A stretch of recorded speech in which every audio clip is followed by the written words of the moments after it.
వారికి అభినందన తెలియజేస్తాను. ఇప్పుడున్న ఈ పరిస్థితిలో ఇది అత్యంత ఆవశ్యకమైనటువంటి విషయం. జనరల్గా నేను కరీంనగర్ జిల్లా వాసిని. 2020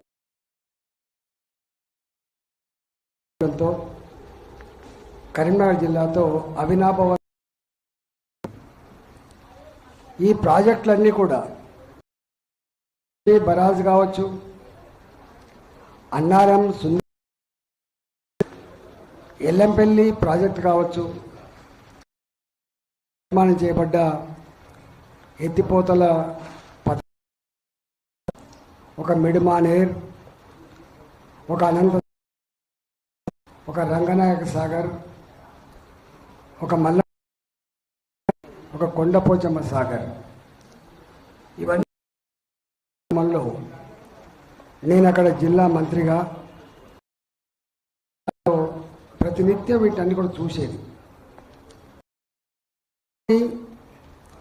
చాలా రకాల ఆర్గ్యుమెంట్లు పెడుతున్నారు, జోలికి ఫోన్ లేదు. కానీ మేము సూచన మాత్రం నేను చేయదలుచుకున్నా. అనేక రకాల అవాకులు చెవాకులతో ఒక ముఖ్యమంత్రి గారు ఆ స్థాయిని దిగజారుస్తూ గాయపరుస్తుండో ఈ పద్ధతి మానుకోవాలని చెప్పి గారికి సూచన చేస్తున్నా. ఇంజనీర్ల పట్ల ముఖ్యమంత్రి గారు వాడినటువంటి, వారు ముఖ్యమంత్రి స్థానంలో ఉండి హెచ్చరించినటువంటి దానికి బేషరతుగా క్షమాపణ డిమాండ్ చేస్తున్నా. ఇవాళ 2023లో పిల్లలు కుంగిపోయినాయి. రాష్ట్ర మంత్రి నేను ఇంజనీర్లు కనుక డిజైన్లు తప్పిస్తే తప్పకుండా మీరు విచారణ చేయండి, ఇంజనీర్లు శిక్ష వేయండి, తప్పలేదు. ఇంజనీర్ల తప్పిదం లేకుండా క్వాలిటీ కాంట్రాక్టర్లు కనుక తప్పుకు పాల్పడితే ఆ కాంట్రాక్టర్లకు శిక్ష వేయండి. నిష్ణాతుల ఇంజనీర్ పట్టించుకోకుండా అహంకారంతో కనుక వాళ్ళు ఏమైనా ఆ ఇంజనీర్లను ఇన్ఫ్లుయెన్స్ చేసి, కాంట్రాక్టర్ ఇన్ఫ్లుయెన్స్ చేసి కనుక ప్రూవ్ అయితే ఆ వాళ్ళని కూడా మీరు పనిష్మెంట్ ఇవ్వండి, తప్పు లేదు. పార్టీకో ఏ వ్యక్తికో మేము సపోర్ట్ చేయడం లేము. మా సపోర్ట్ యావత్ రైతాంగం కోసం, దాని మీద డిపెండ్ అయినటువంటి ప్రజల సపోర్ట్ తప్ప మా సపోర్ట్ ఎవరికి ఉండదు.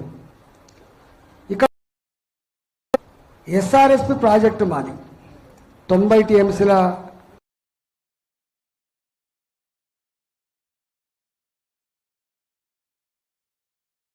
దాని పేపర్లో ఉన్నటువంటి కెపాసిటీ ఇవాళ 24 టీఎంసీ. ఇవాళ ఉందా లేదా పక్కకు పెట్టు.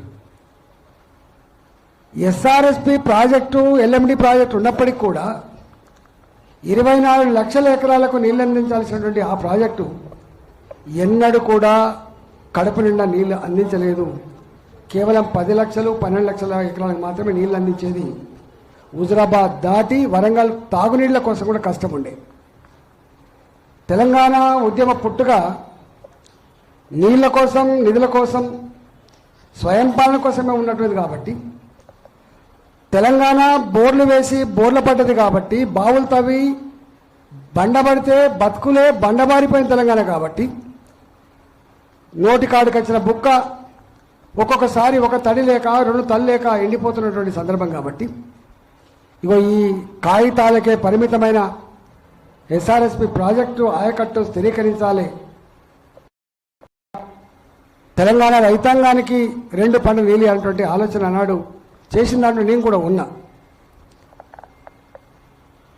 కానీ ఇవాళ రేవంత్ రెడ్డి గారు ఆయన అంటున్న మాట ఏంటంటే మేడిగడ్డ కూలిపోయింది, అన్నారం సుందిలా పనికిరాదని చెప్పి ఎన్డీఎస్ఏ చెప్పిందని చెప్పి మాట్లాడుతున్నాడు.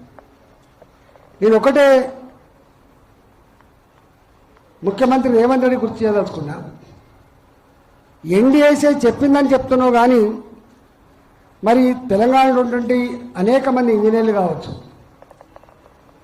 నిష్ణాతులు కావచ్చు, వాళ్ళతో ఇంటరాక్ట్ అయ్యి మరి ఇంత గంభీరమైన సమస్య దీన్ని పరిష్కరించినటువంటి సోయి మాత్రం ఆయన లేకుండా పోవడం బాధ అనిపించిన అంశం కదా.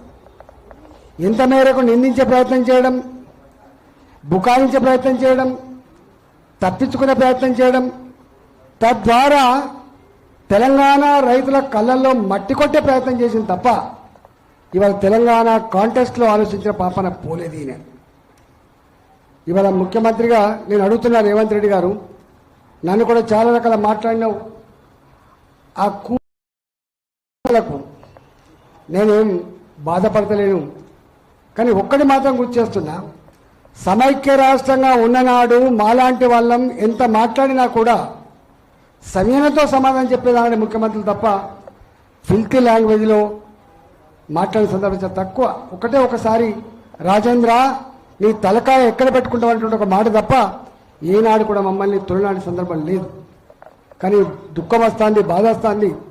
14 ఏళ్ళు కాన్స్టాంట్గా తెలంగాణ కోసం కొట్లాడి రాష్ట్రాన్ని తెచ్చుకున్న తర్వాత ఇవాళ మన రాష్ట్ర ముఖ్యమంత్రులు ఇట్లాంటి భాష మాట్లాడడం అటువంటిది యావత్ తెలంగాణ ప్రజానికాన్ని కుంగదీస్తున్నటువంటి విషయం మీరు మర్చిపోకండి.